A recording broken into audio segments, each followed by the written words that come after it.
Esse áudio foi extraído do curso da primeira fase do professor Marcos Lira.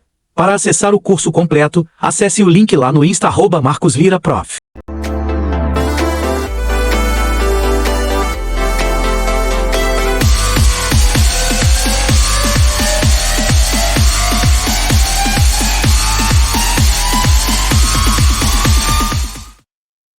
Fala pessoal, beleza? Última aula de ética. Essa é a 7ª aula e vamos trabalhar os 2 últimos assuntos. Então, se você chegou até aqui, então quer dizer que você já tem grandes chances de gabaritar essa disciplina, acertar as 8 questões que vai vir na sua prova. As 8 primeiras, para você ter mais segurança, fazer elas com tranquilidade e já te dar essa confiança para você prosseguir na sua prova. Então, se você está aqui nessa aula, na 7ª aula, e ainda não leu os artigos que é para você ler referente a essas metas desses temas que nós já vimos até aqui, e nem respondeu as questões das aulas anteriores, opa, você está muito adiantado. Então, pare um pouquinho, leia os artigos dos temas, que não basta tão somente as aulas. Você precisa ler os artigos e também fazer o quê? Responder todas as questões, sempre tentando achar a resposta correta e logo após verificar o gabarito comentado, ver lá qual o artigo que foi cobrado para que você venha entender como que o examinador quer que você responda na prova. Beleza? Então, vamos lá aos 2 últimos assuntos, certo? Dessa nossa 7ª aula. Nós vamos estudar sobre órgãos da OAB e, por fim, sobre as eleições da OAB. É um tema que não traz muita simpatia dos alunos, mas é muito importante. Bato sempre na tecla. Quais são os assuntos mais importantes de ética? Todos. Não tem nenhuma disciplina que vai ter esse número elevado de questões em um conteúdo relativamente pequeno. Então, a resposta pode estar no detalhe ali de algum desses temas, mesmo que não sejam um dos mais queridos e nem um dos mais fáceis de assimilação. Então, muita atenção nessa aula aqui e aproveite para revisar posteriormente. Beleza? Então, vamos lá. Primeira coisa, quanto aos órgãos da OAB, a gente precisa visualizar algumas características gerais da própria OAB. A OAB, ela possui personalidade jurídica, beleza? E a sua forma é uma forma federativa, onde ela vai estar dividida em o quê? Ela vai estar dividida em um órgão federal, um órgão estadual e órgãos, via de regra, municipais. Beleza? Então, possui personalidade jurídica e tem a forma federativa e goza de imunidade tributária, certo? Imunidade tributária total, beleza? Imunidade tributária total em relação ao quê? Aos seus bens, às suas rendas e aos seus serviços. A OAB, ela é considerada uma entidade sui generis, que significa gênero único ou inominada. O que isso quer dizer? Quer dizer que a OAB, ela não é uma autarquia, uma fundação, certo? Então, a OAB, ela é algo sui generis. Não tem como a gente classificá-la em algo que já tem a classificação pré-definida. É algo único. A OAB é sui generis, uma entidade sui generis, sem gênero, é inominada. Unicamente OAB.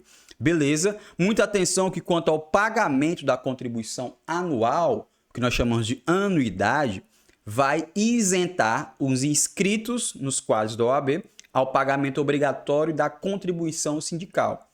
Então, eu sei que em algum momento dos seus estudos você já estudou que é obrigatório contribuição sindical em algumas áreas, mas para o advogado, por conta do pagamento da anuidade na OAB, vai isentá-lo de pagar obrigatoriamente qualquer contribuição sindical. Tranquilo? Tranquilo, beleza. Agora vamos propriamente aos órgãos que compõem a OAB. Como eu falei anteriormente, não sei se vocês observaram, tem a forma federativa. Então vai ter ali o órgão federal, estadual e municipal. Beleza? Mas o seguinte, Vamos começar agora pelo Conselho Federal. Quais são os órgãos que compõem, como é que é formado esse Conselho Federal? Então é o seguinte, vamos lá. Primeiro, cada delegação das seccionais... Eita, professor, seccional. O que é seccional? Seccional se refere ali aos estados. Então, tem a OAB de São Paulo, é a seccional de São Paulo. A OAB do Maranhão, a seccional do Maranhão. Então, vamos lá. Então, cada seccional vai ter uma delegação, beleza? E essa delegação é formada por 3 conselheiros federais, beleza? É como se cada estado tivesse uma delegação para poder representá-la ali no Conselho Federal. Então, essa delegação é composta por 3 conselheiros. Sendo que nas deliberações do Conselho Federal, aqui o voto ele é tomado por delegação e não por cada conselheiro. Veja bem, porque cada seccional vai ter 3 conselheiros, mas na hora da votação, ali a delegação tem um voto único, beleza? E não em relação a cada um desses conselheiros, beleza? E não pode ser exercido ali nas matérias de interesse ali da unidade que represente. Os presidentes dos conselhos seccionais, eles podem até participar nas sessões do Conselho Federal. Eles têm lá o lugar reservado junto com a delegação da seccional e esse presidente do conselho seccional, ele só tem direito a voz, beleza? Não tem direito a voto. Quem tem direito a voto é só a delegação, que é formada por esses 3 conselheiros federais. Beleza? Beleza. E importante falar para vocês que o presidente do Conselho Federal, certo? Ele tem voto de qualidade. Eu estou falando aqui do presidente do Conselho Federal. Não estou me referindo das sessões onde vai participar o presidente do Conselho da seccional. Agora estou me referindo ao presidente do Conselho Federal. Beleza? Então, essa pessoa, o presidente da OAB Federal, ele tem direito de voto apenas de qualidade. O que é o voto de qualidade, professor? É apenas em caso de empate, beleza? Nas deliberações ali do Conselho. Aí que ele pode votar. Deu empate, então quem vai desempatar seria o presidente do Conselho Federal.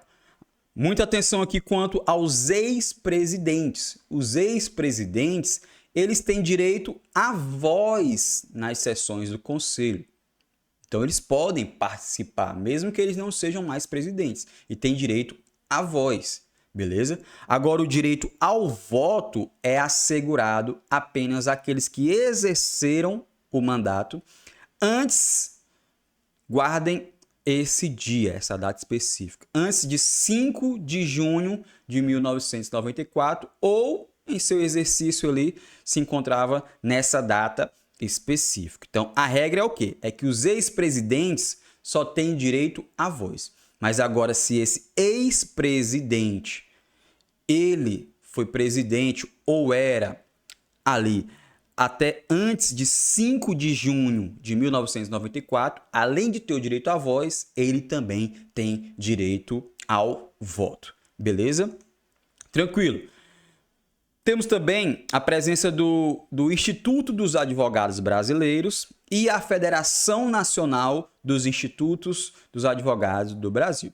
Essa galera aí é apenas membro honorário. Então, quem faz parte ali do Instituto dos Advogados, o presidente da Federação Nacional dos Institutos dos Advogados do Brasil, participam ali das sessões como membros honorários e têm somente direito à voz, beleza?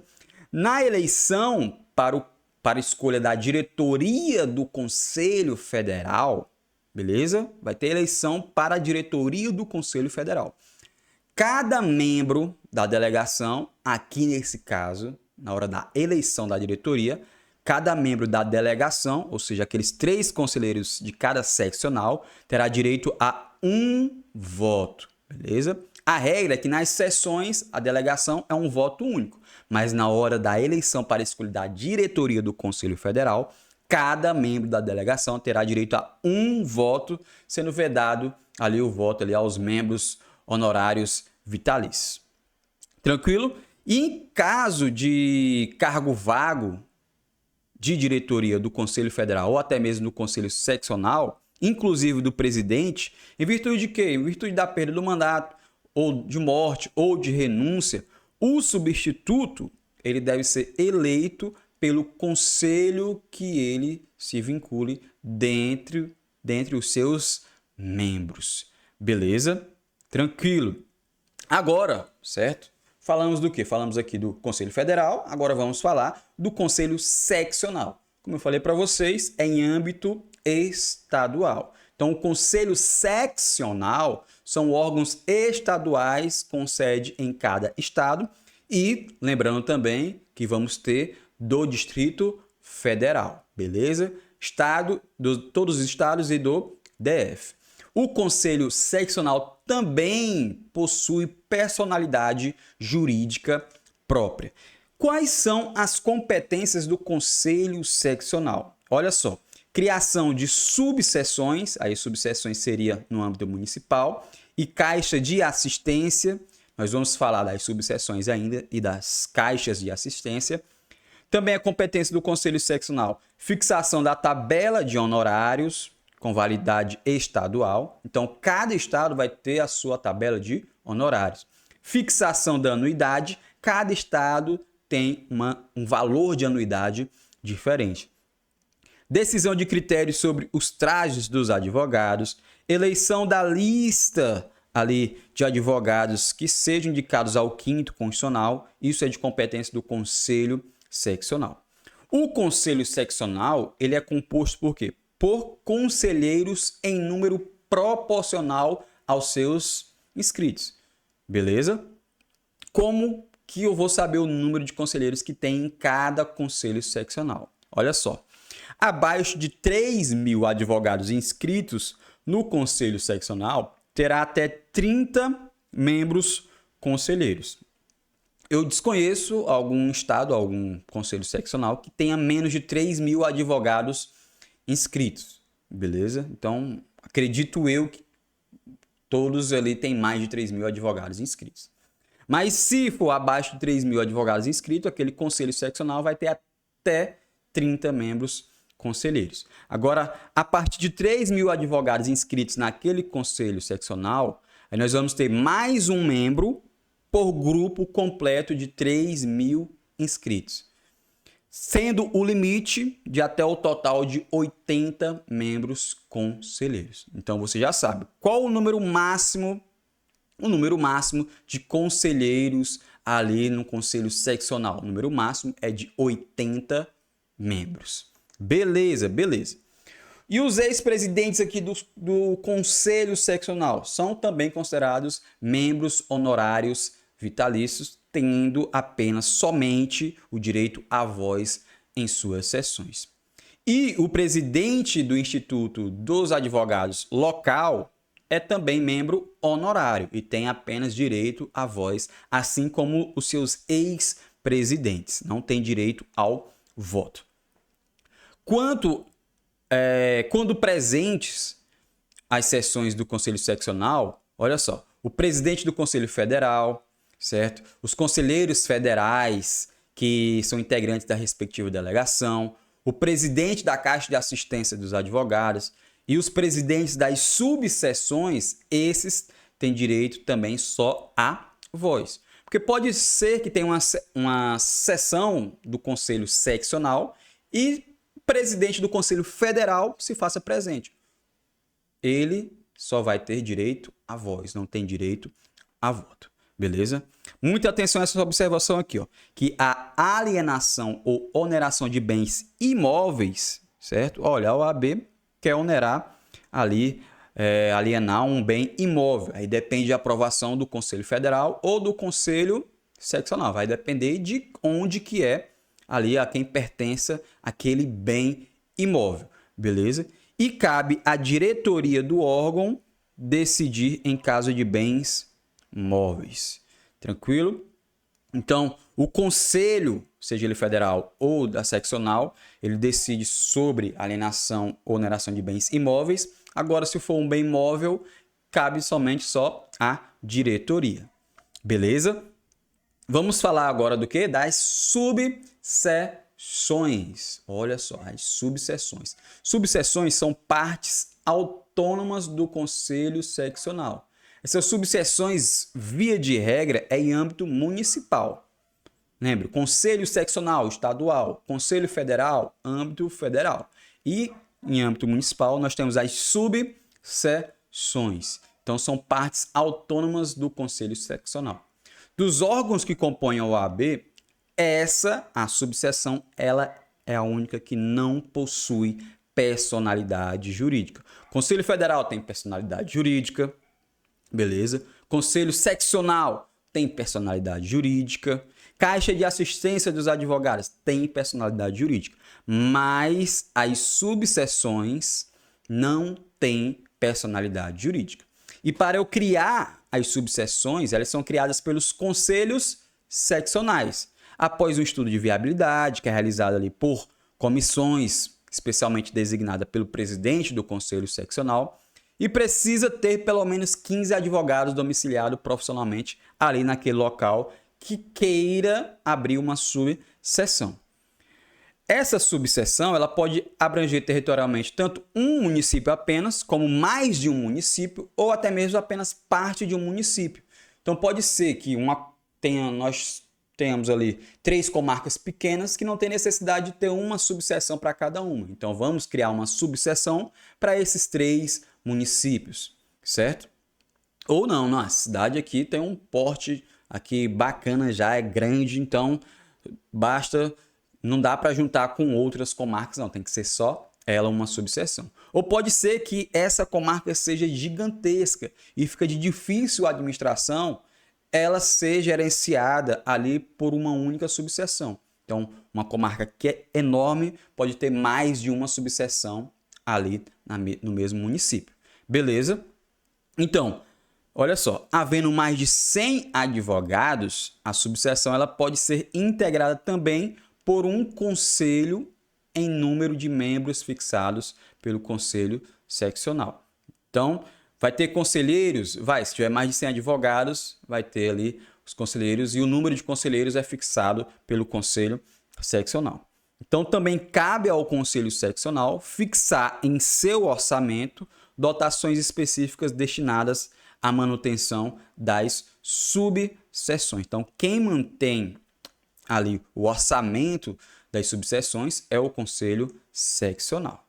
Muita atenção aqui que o conselho seccional, mediante voto de 2/3 de seus membros, ele pode intervir nas subseções onde constatar o quê? Grave violação ali do estatuto da lei ou do regimento interno ou do código de ética e disciplina. Então a intervenção do conselho seccional nas subseções é mediante o quê? Voto de 2/3. Observe que quase sempre ali onde tem uma decisão importante dos conselhos, a fração sempre será de 2/3. Então, já mentalize aí essa fração de 2/3. E quando tiver conflito de competência entre subseções distintas ou entre subseções e o conselho seccional, quem vai decidir é o próprio conselho seccional, beleza? Mas dessa decisão cabe recurso voluntário ali ao conselho federal. Agora, em relação aos órgãos da OAB, vamos aqui à Caixa de Assistência dos Advogados. O que é essa Caixa de Assistência dos Advogados? Primeiro, possui personalidade jurídica, diferente das subseções, e é adquirida ali após aprovação e registro do seu estatuto do respectivo conselho seccional. Então, são órgãos o quê? São órgãos assistenciais que são criados pelos conselhos seccionais com mais de 1.500 inscritos. A diretoria da Caixa de Assistência dos Advogados, é composta por 5 membros, beleza? É composta por 5 membros. O custeio das atividades, ela se dá através de repasse dos conselhos. De quanto? De metade da receita recebida das anuidades, após, obviamente, as deduções regulamentares obrigatórias. Faz as deduções obrigatórias, o que sobrou, a metade vai para a Caixa de Assistência dos Advogados.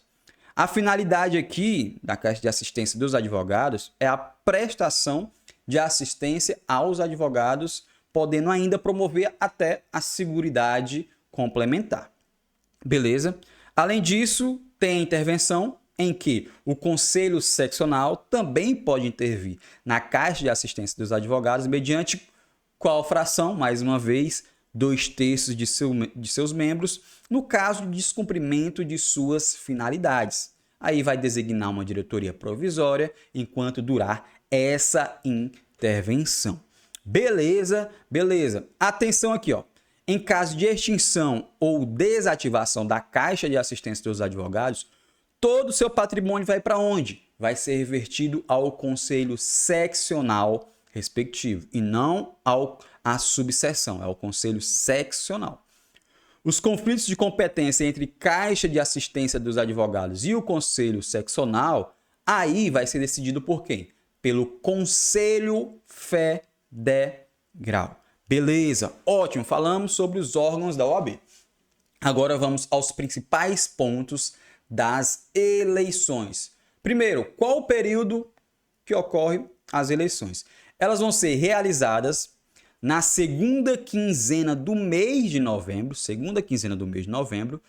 do último ano do mandato. Mediante o quê? Cédula única, votação direta, beleza? Dos advogados que eles estejam regularmente inscritos. Então, quem é que pode votar? Quem está regularmente inscrito. Ou seja, quem está quite com pagamento da anuidade, não está de licença, não está em atividade suspensa, nem nada do gênero. Quais são as condições de elegibilidade para que a pessoa possa se eleger? Ela tem que comprovar a situação regular perante a OAB, não ocupar cargo exonerável ad notum, certo? Na administração pública, não ter sido condenado por infrações salvo reabilitação, exercer efetivamente a profissão, exercer a advocacia há mais de 3 anos nas eleições para o cargo de quê? Cargo de conselheiro seccional ou das subseções e quando houver ali, e mais de 5 anos nas eleições para os demais cargos. Quase todos precisam de 5 anos, exercer a advocacia para concorrer. 3 anos é apenas para o cargo de conselheiro seccional e das subseções, beleza? Se é conselheiro das subseções ou do conselho seccional, aí precisa ter só 3 anos. Mais cargos, presidente da OAB da subseção, aí é o presidente, então é 5 anos. Mas se for só o conselheiro da subseção, precisa só de 3 anos. Beleza? Também precisa estar em dia com as anuidades. Quando que a pessoa comprova que está em dia com as anuidades para poder concorrer? Tem que estar em dias na data do protocolo do pedido de registro da candidatura. Eu não posso registrar a minha candidatura e estar irregular com as minhas unidades e pagar só depois. Não. No dia do protocolo do pedido do registro, a pessoa já tem que estar em dias com a anuidade. E a adimplência, ou seja, a quitação do pagamento, ela vai ser provada como? Através ali da apresentação de uma certidão da seccional onde essa pessoa é candidato, certo? As eleições, elas serão ali para eleger, vai ser considerado o quê? Eleitos candidatos integrantes da chapa, beleza? Então, elege a chapa que obtiver o quê? A maioria dos votos válidos. Quanto a chapa para o conselho seccional, aí essa deve ser composta dos candidatos ao conselho e a sua diretoria, e ainda a delegação do Conselho Federal, a diretoria do Caixa de Assistência dos Advogados para a eleição conjunta. Tranquilo? Tranquilo. A diretoria do Conselho Federal, aí a diretoria do Conselho Federal, ela toma posse no dia 1º de fevereiro, obedecendo às seguintes regras. Que regras são essas? Será admitido registro junto ao Conselho Federal de candidatura à presidência desde 6 meses até um mês antes da eleição, beleza? Então, 6 meses até um mês, aí dá para fazer o registro ali junto ao Conselho Federal. O requerimento de registro, ele deverá vir acompanhado do apoio de quê? De, no mínimo, 6 conselhos federais. Beleza? Beleza? Então, precisa ter o apoio de no mínimo 6 conselhos seccionais para concorrer ali à diretoria do Conselho Federal. E também, até um mês antes das eleições, deve ser requerido o registro da chapa completa, sob pena de cancelamento da candidatura respectiva, que eu já falei anteriormente. No dia 31 de janeiro do seguinte ano, ao da eleição, o Conselho Federal ele elegerá, em reunião presidida pelo conselheiro mais antigo, por voto secreto e para um mandato de 3 anos, sua diretoria, que tomará posse no dia seguinte. Então, todos os mandatos, pessoal, na verdade, é de 3 anos. Então, não confunda com eleições, né, para cargos políticos, como vereador, prefeito, governador, presidente, que é de 4 anos. Aqui não, na OAB é de 3 anos. Então, de 3 em 3 anos, nós temos eleições. Beleza? Também vai ser considerada eleita a chapa que obtiver maioria simples dos votos dos conselheiros federais, quem vota são os conselheiros federais, presente a metade mais um de seus membros. Então, na eleição ali da diretoria do Conselho Federal, então, quem vota são os conselheiros federais. Lembra aí que o voto é computado em relação aos membros, não à delegação no que se refere às eleições, beleza? Com exceção do candidato a presidente, os demais integrantes da chapa, eles deverão ser conselheiros federais eleitos. Então, para compor a chapa ali da diretoria do Conselho Federal, certo? Com exceção do candidato a presidente, os demais eles precisam ser integrantes ali dos conselhos, tem que ser um conselheiro federal eleito, respectivamente, em relação aos seus conselhos seccionais. Beleza? Beleza. Por fim, nós temos aqui hipóteses de extinção automática do mandato antes do término. Quando que a pessoa pode perder o mandato ali antes do término? Olha só, primeiro, ocorrência de qualquer hipótese de cancelamento da inscrição ou de licenciamento do profissional, ou o titular sofrer condenação disciplinar, ou o titular faltar, olha só, se liga aqui, quando o titular faltar sem motivo justificado a três reuniões ordinárias, faltar 3 reuniões ordinárias consecutivamente, não é de forma avulsa, faltar 3 reuniões ordinárias consecutivamente, ou seja, uma atrás da outra, de cada órgão deliberativo do Conselho ou da diretoria da subseção ou da Caixa de Assistência dos Advogados, não podendo ser reconduzido no mesmo período do mandato. Beleza, pessoal? Beleza? Então, são esses pontos aqui que eu queria trazer para vocês em relação à nossa última aula aqui, onde falamos de eleições e dos órgãos da OAB. Beleza? Leiam agora os artigos desse tema, certo? Dessa aula. Logo após, responda as questões. Pronto, fez tudo isso, você está excelente. Não esqueça de revisar todo o conteúdo. Revisando o conteúdo, ótimo, vai para cima para você garantir as suas 8 questões e dar passos largos rumo à aprovação. Então aqui eu me despeço de vocês na nossa última aula de ética.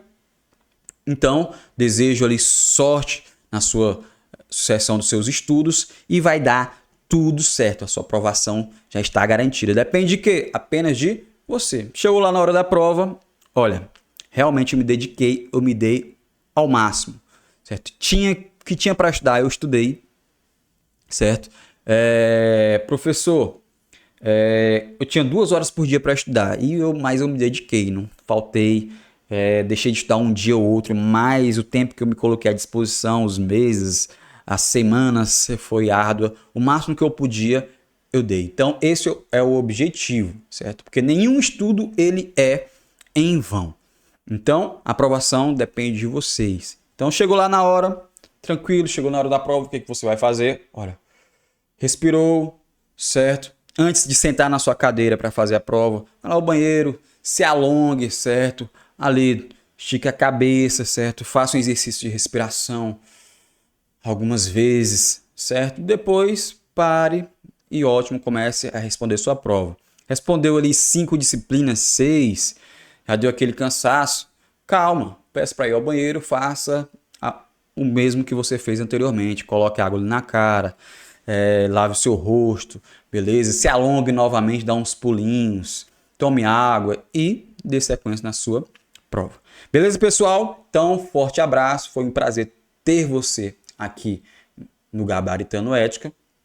Então, eu só tenho a desejar uma boa prova e que você obtenha aprovação. Fazendo a prova, deu lá 40 pontos ou mais, já fale comigo, professor, passei. Professor, gabaritei ética. É isso que eu quero receber de vocês.